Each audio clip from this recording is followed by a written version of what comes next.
Hey everyone, this is Tim from YourSixStudios. Today in this video, I'm going to show you how to cancel and end the auto-renew for your subscription on PlayStation. And this is very easy to do. You can do this through the PS app, through the Google Play Store or the Apple Store. Just go ahead and sign in with the same email address and password. Then once you're signed in, go to the little store icon right here on the bottom. Now, when we have that up, we want to go to the three little lines right here and select that. Then this is going to bring up this page. We want to go to subscription management. And we're going to have some options under here. And we can go to the option to end PlayStation Plus or cancel the subscription. So we can go to cancel right there. God bless me. And then cancel out the subscription. It says cancel subscription.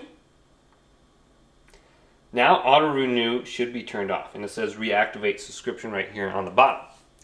So it's very easy to cancel your subscription through the mobile application.